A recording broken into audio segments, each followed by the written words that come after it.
תורה, לא יכול. זה שטן חדש שבדור שלנו הוא מאוד מאוד מאוד פופולרי.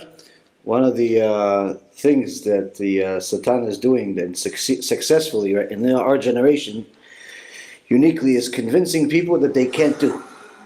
Convincing people that they simply can't do. Like you tell them, okay, you could learn something or do elevate yourself spiritually in some way, and a person is somehow convinced that they simply can't do it. And this is a tragedy because obviously it stops people from moving forward. תבוא לבן אדם, תגיד לו, אתה מוכן לצום מחר? מה פתאום? למה שאני אצום? מה עשיתי? איזה עבירות עשיתי? למה לצום? אבל מי שצם מקבל $1,000. אפשר לצום יומיים? So he says, you tell the person, listen, why don't you going to fast tomorrow? He tells you why. Why should I fast tomorrow? Who died that I have to fast?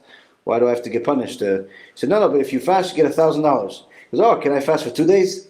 All of a sudden, once people see the incentive of money or other things that they like, all of a sudden they can do. But initially, the initial reaction is what the point of Rabbi is trying to teach us, is that the initial reaction that people have is no, they can't do it.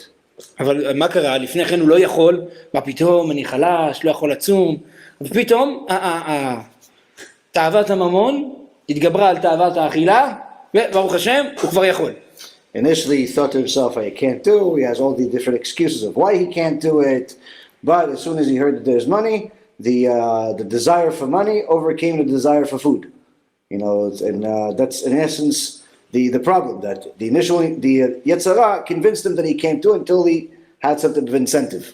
אחד הדברים המציאותיים שאנחנו רואים כיום, הקדוש ברוך הוא מביא הרבה אנשים למצבי קיצון. מה זה מצבי קיצון? מצבים שהם בחיים לא היו יכולים לחשוב שהם מתמודדים איתם.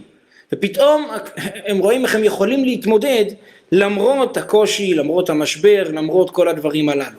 One of the things that's happening now, especially in our generation and in our current times, is that HaKadosh Baruch Hu is bringing people to situations of desperate situations where they really have no choice other than to deal with what they have at hand, and they can't believe that they're able to overcome so many of these different things that are in front of them. If you'd have told them that they could do this specific thing before this situation happened, they would tell you absolutely not.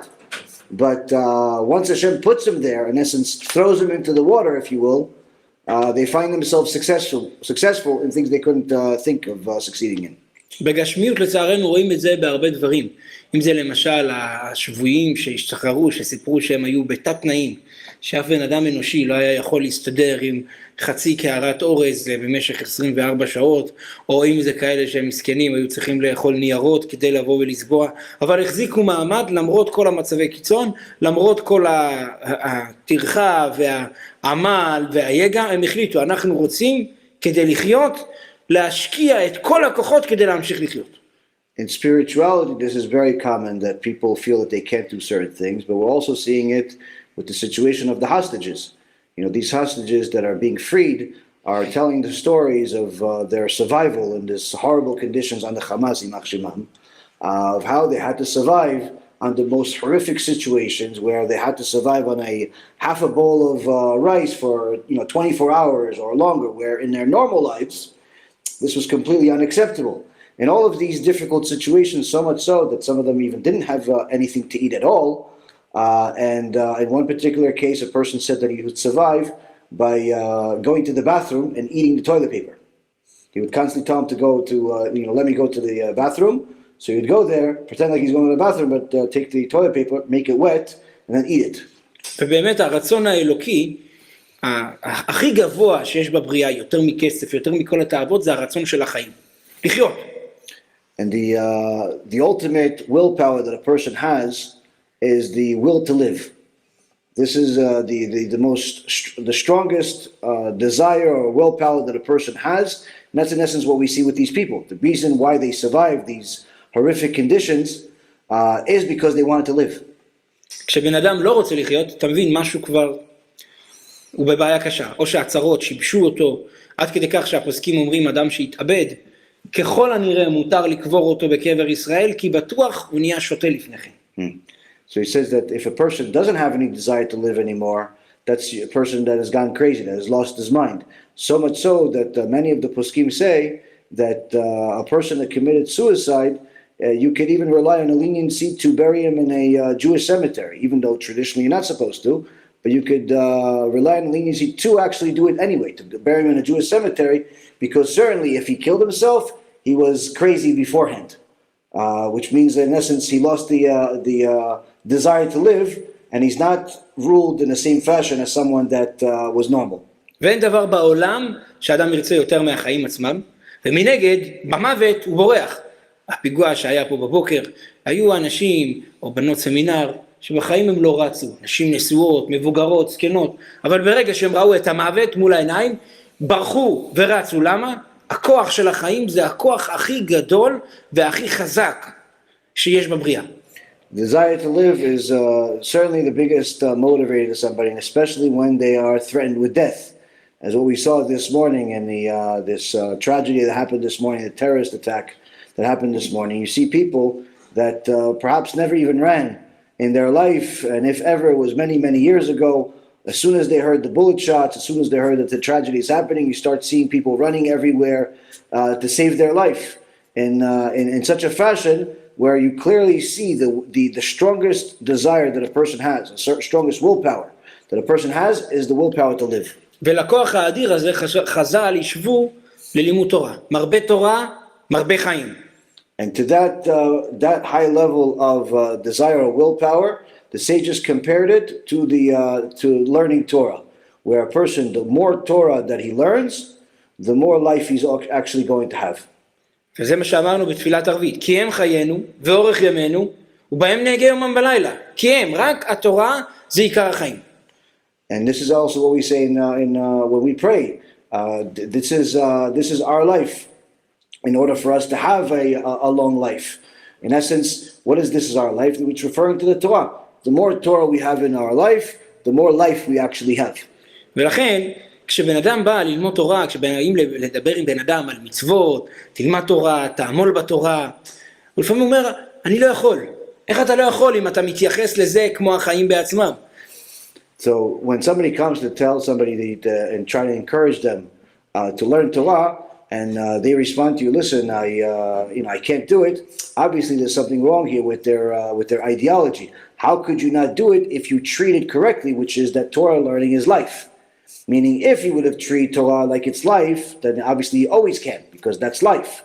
If he says he can't, that means he's not really understanding that Torah is life. אבל אם היו נותנים לך למשל $10,000, היית מוכן לעמוד בזה. אז יוצא שאתה מעריך את החיים שלך פחות $10,000, זה ודאי שלא.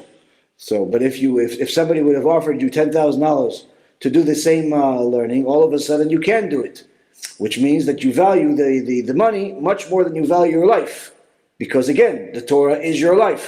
It's just that people don't understand that. אז מה הכוונה? שאולי אתה לא מאמין בתורה שבעל פה, שחז"ל באים ואומרים שהתורה זה החיים? Or perhaps that there's a problem with you where you don't actually believe in the oral Torah, where the sages teach us in the oral Torah that the Torah is life, and obviously this creates a new problem. ואז האדם מאבד את החלק שלו בעולם הבא. And for such a ideology, the person would have no share of the world to come. זאת אומרת, בעומק שבן אדם באים ואומרים לו, תשמור שבת, תלמד תורה, קבל על עצמך ש"ס, תעשה מצוות. הוא אומר, אני לא יכול, פירושו, אני לא מאמין שזה החיים עצמם, אני לא מאמין שזה מספיק חשוב, או אני לא מאמין בשכר ועונש.